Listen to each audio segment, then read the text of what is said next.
Josie! Josie, gising! Josie! Josie, abay gumising ka!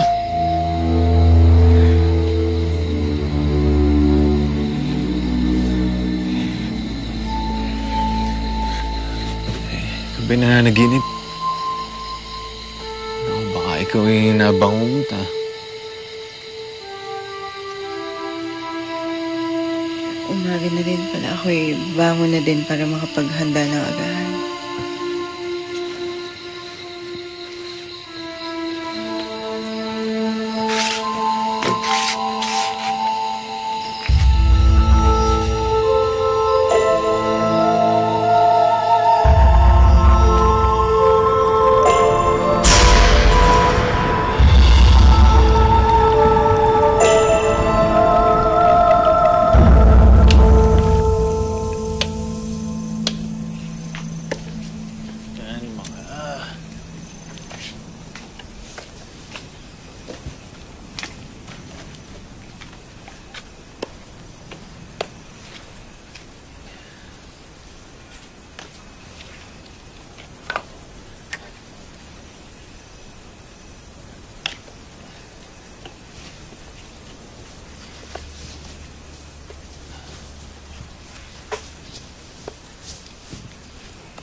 Hoy, pupunta muna sa ilog para maglaba.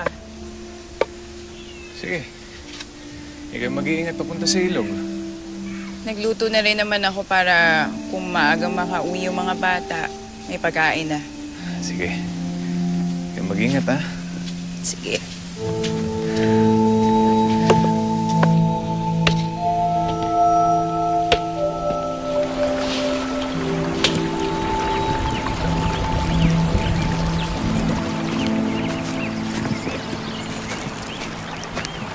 O Josie, tinanghali ka na. Oo nga ako'y napuyat. Kaya ngayon lang ako nakarating para maglaba. O siya, mauna na kami ha. Sige.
Magandang araw.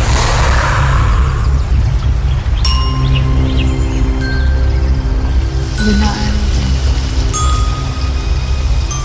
Kinali ba kita? Nakita na ba tayo? Ako nga pala si John. Ano ang iyong pangalan? Josie. Nagagala kitang makilala, Josie. Dati ako'y nananaginip, may nanliligo sa akin. Madalas nakanong sleeve ng puti at nakapantalong puti.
Josie?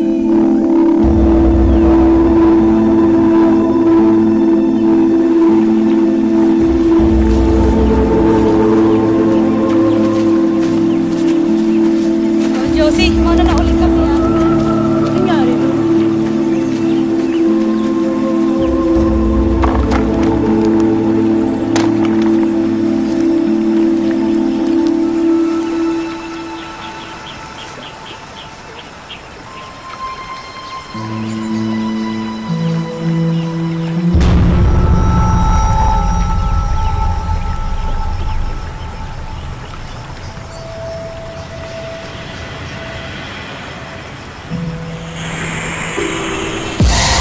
Josie, Sorry, sir.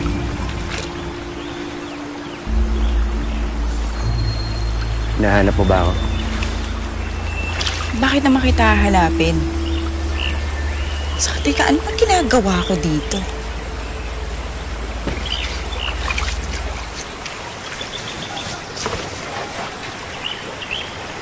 Pagpaumin mo, yung nagiging mapangasa ko sa'yo.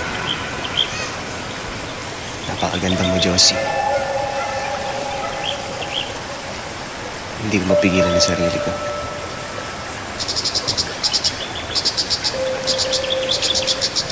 Patawarin mo ako kung pinapainit ko yung ulo mo. Baka pagod ka na sa trabaho. Halika. Palamig muna tayo.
Saan ka naman pupunta? Abi, kalalabang mo lang kahapon ah. Siguro kunwari ka lang maglalabas sa ilog, ano? At may iba kang gagawin, no? Ano bang pinagsasabi mo dyan, Rodi, ha? Malis, kinakausap kita ba? Bitawan mo ko! Ba't kita bibitawan? Hindi kita bibitawan. Bitawan Sabihin mo mo sa akin yung ako! totoo. Bitawan mo May gagawin ka, no? Bitawan mo!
nung nahalata ko siya na palaging kahit tanghali, pumupunta sa ilog. Tinitingnan ko, labahin naman ay kakaunti. Maglalabas sa umaga, tapos matatapos pupunta uli ng tanghali. Parang ang duda ko ay baka ako may ibang kausap. So aking sinubok siya at aking tinitingnan kung ano nga kung talaga may kausap. Pero pagdating doon, ako, siyempre nakakubli ako eh. Nagsasalita, wala akong makitang tao. Walang kausap.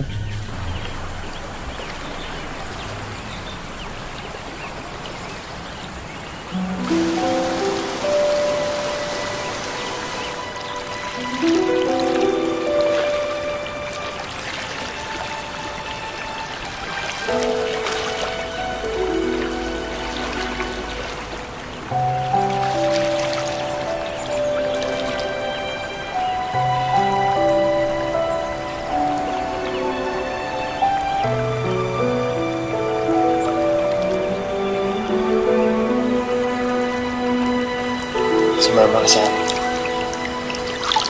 Saan? Papakita ko sa'yo.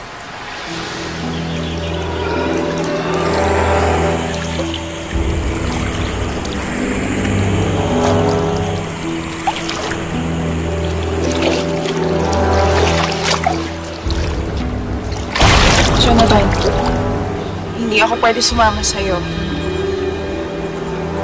Hindi ko kayang iwan yung pamilya ko, ang asawa ko, ang mga anak ko.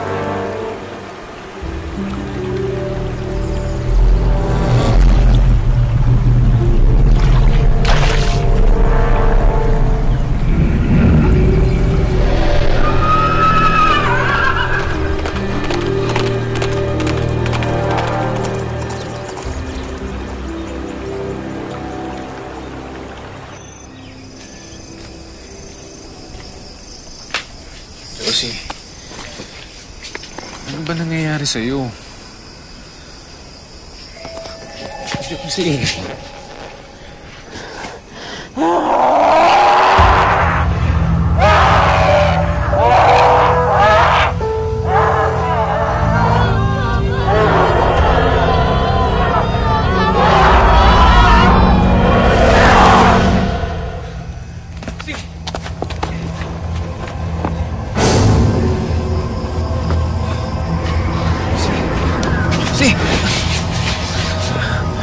Josie, ano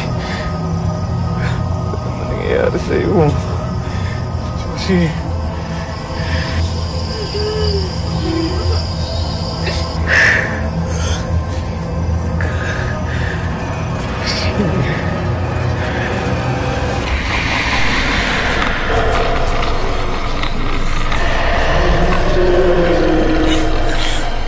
Ayaw mo na sa akin? Ha? Jonathan, tama na.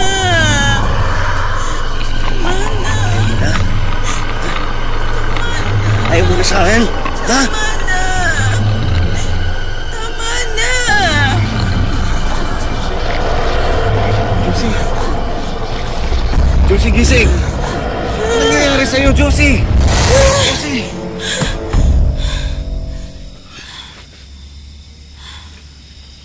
Ano nangyayari sa'yo?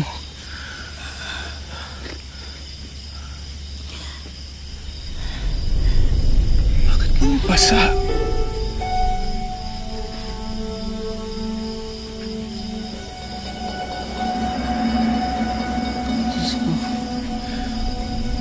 Nangyayari sa'yo?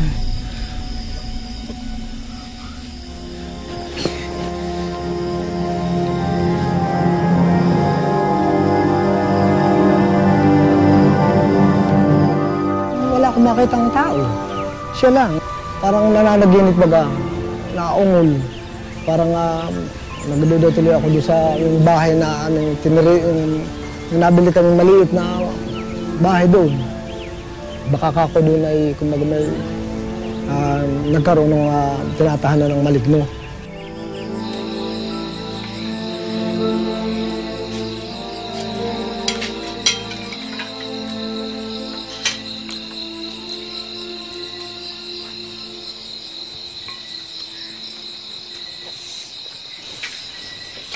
Ano?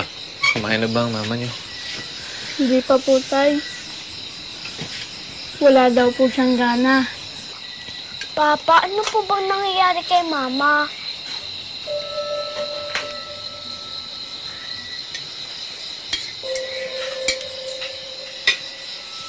Josie?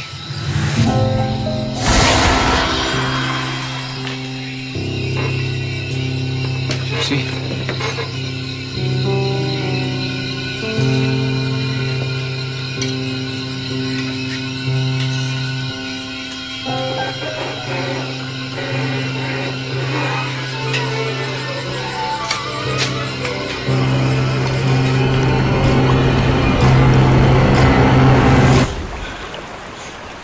Mamakaawa na ako sa'yo, Jonathan. Layuan mo na ako. Hindi ko maaaring gawin yan. Mahal kita, Josie. Hindi na natin pwedeng ipagpatuloy ito. Mahal ko yung pamilya ko. Mahal ko ang asawa ko. Sinabi ng hindi! Kung ayaw mo yung mangyari masama sa pamilya mo, sasama ka sa akin. Maawa ka! Maawa ka naman. Huwag mo silang sasaktan, Jonathan. Huwag.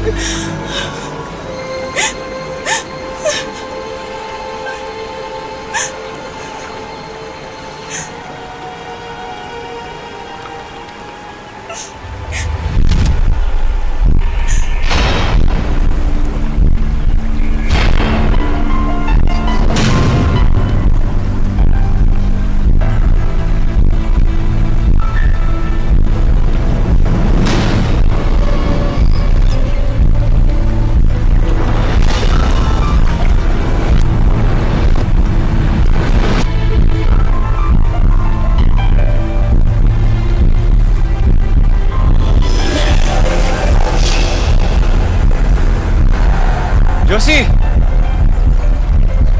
Josie!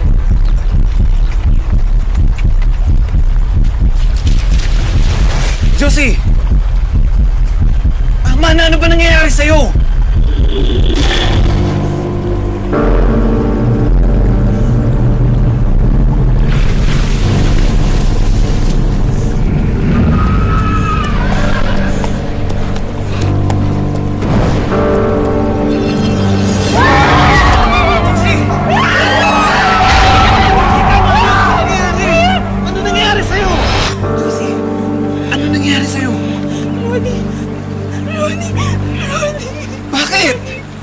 Bakit? Rudy, patawarin mo. Hindi ko mapigilan yung sarili ko. Si Jonathan yung may nagagawa nito. Akala ko tao siya pero nangiiba siya ng anyo.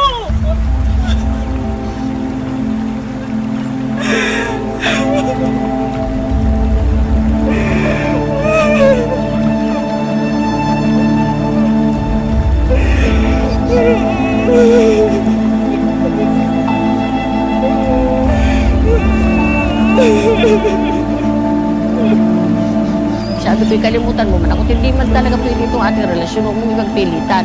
Ako may mga asawa at mga anak. Kapag hindi daw ako pumayag, alin man sa asawa ko, kaya anak ko mawawala. Sabi ko, huwag naman ganun. At ako na may talagang nakikiusap sa iyo ng mabuti. Hindi naman talaga pwedeng tayo. Dahil parang naramdaman ko ikaw na hindi ka naman talaga tunay na tao. Iba naman ang daigdig mo, iba naman ang daigdig ko. Kaya isa po naman noon, nung parang inaayawan ko siya, ako'y pinarurusahan niya na palagi.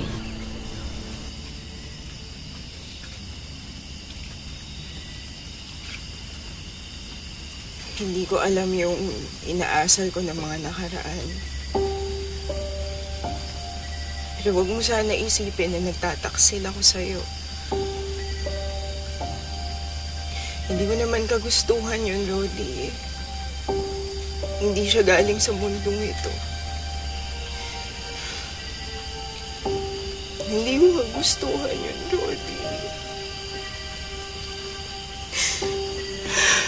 Josie.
araw na yun ako mamamatay na, madalas akong binubugbog niya, lalo pag ito nalapit sa akin, yung mga anak ko nalapit sa akin, tinatadyakan niya ako.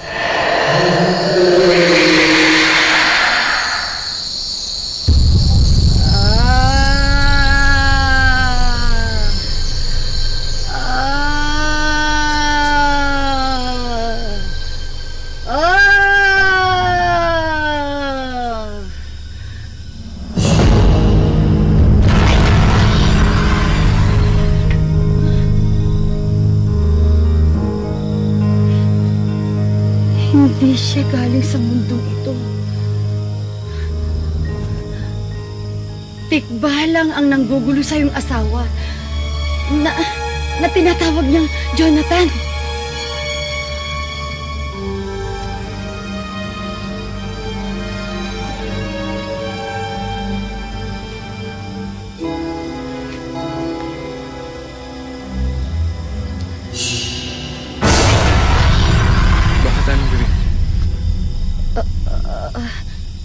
Alam mo ba na buntis si Josie?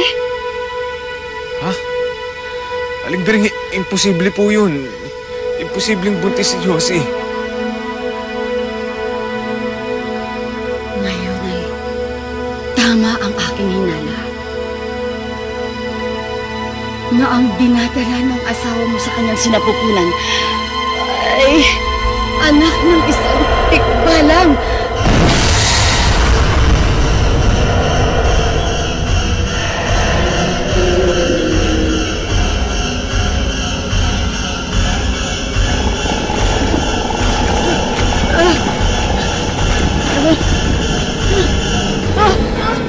Aling Bering, saan kayo pupunta? Malakas ang kapangyarihan ng engkantong yan. Hindi ko kayang gamutin ang iyong asawa. Kung gusto mo, ikaw na ang gumawa. Diba, sinabi ko na sa'yong lahat ang dapat mong gawin. Pasensya ka na. Aalis na ako! Aalis na ako!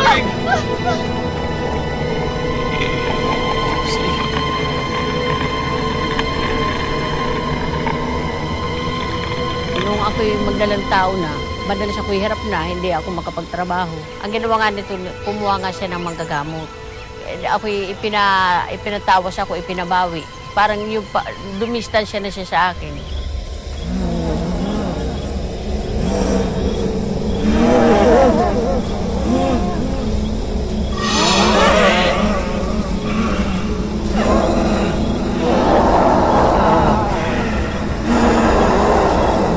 Jessa, wag!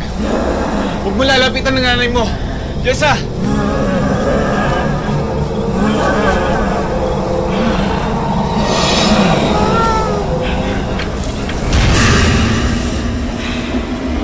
Josie, wag!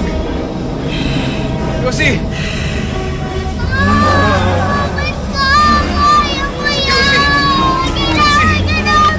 Josie, wag!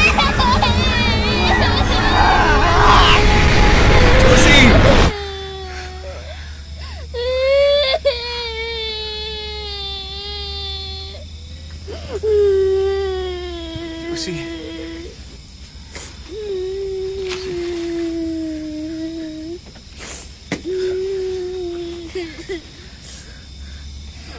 Josie.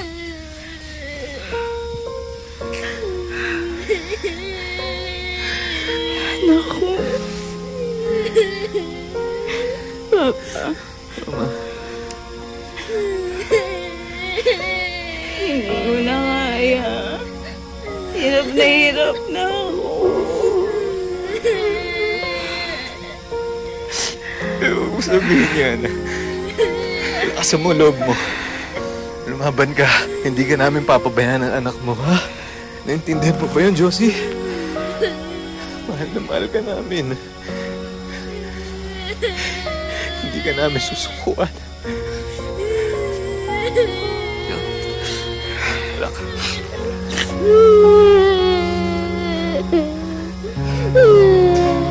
Talaga kami naghirap nun. Umabot kami sa ang kinakain namin kamuti na lamang. Kung hindi siya makapagtrabaho, kulang-kulang 2 taon. Madalas ako ngayon wala sa sarili.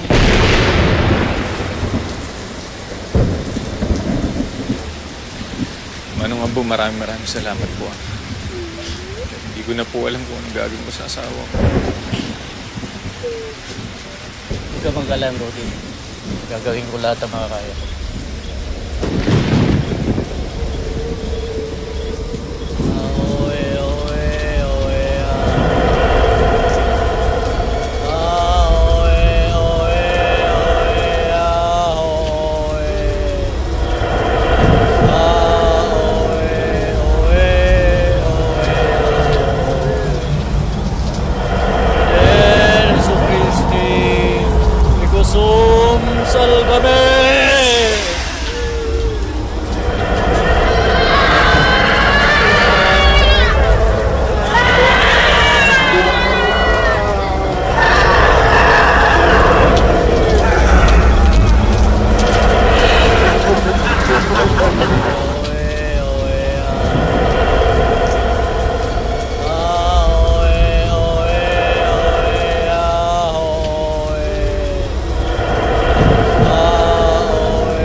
Jonathan, tama na! Ito ba yung gusto mo mangyari na kamuhian kita? Mahal kita, Josie. Hindi ako papayag na mawala ka sa akin. Magkakaanak na tayo. Magkakaanak na tayo. Bitawan mo ko! Bitawan mo ko! Bitawan mo ko!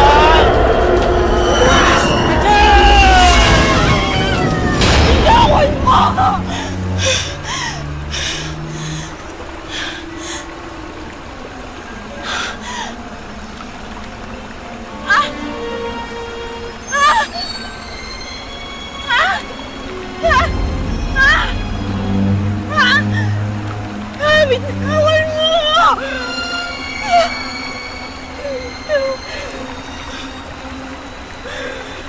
Mahal mo, hindi mo sasaktan. Pati mo, mahal ko sa buhay. Jonathan, hirap na ako. Hirap na ako.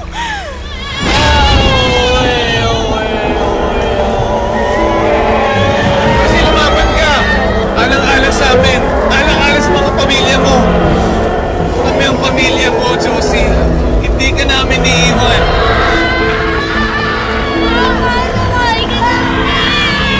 Josie, mahal na mahal ka namin. Paano mo yung sarili mo? Josie, bumalik ka sa amin. Kami ang pamilya mo, Josie. Babalik ka. Babalik ka, Josie.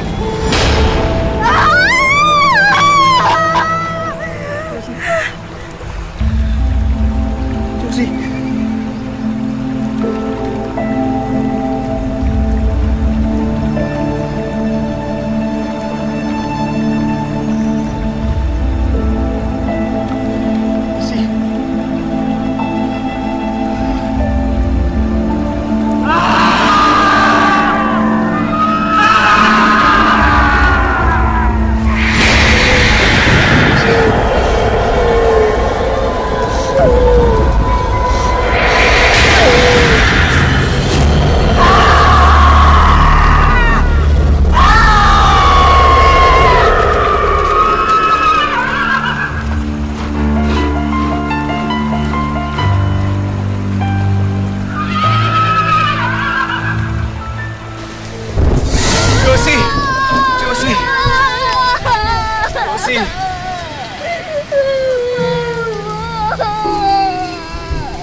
O ako'y pupunta muna sa ilog upang maglaba, ha? Sigurado ko bang ikaw maglalaba? Baka mamay mangyari masama na naman sa'yo. Huwag kang mag-alala. Meron ako nito.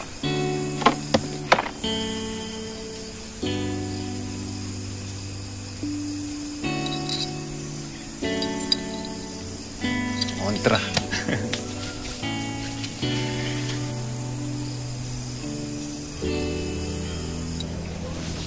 Mag-iingat.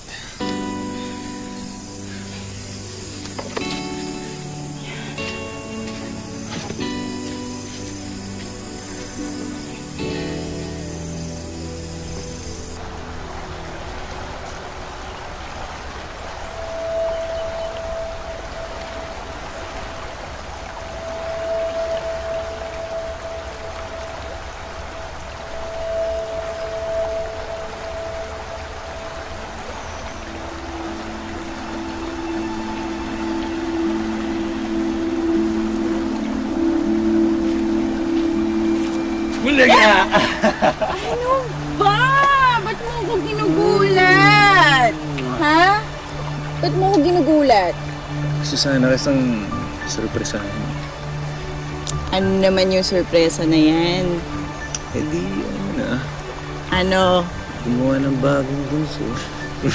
Talaga, loko-loko ka. Hmm? Naku. Alam pala, hindi po hindi.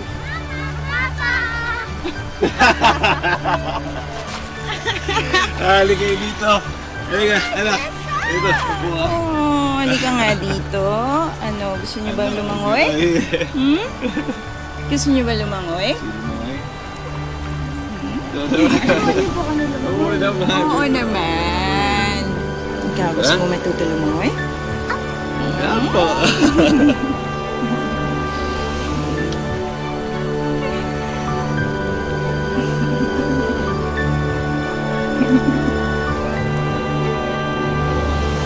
Salamat sa Diyos at ako naman natutuwa at sabi ko nga sana huwag na mangyari ulit yung mga ganyan bagay na talagang mapaglaruan ng mga taong hindi natin nakikita.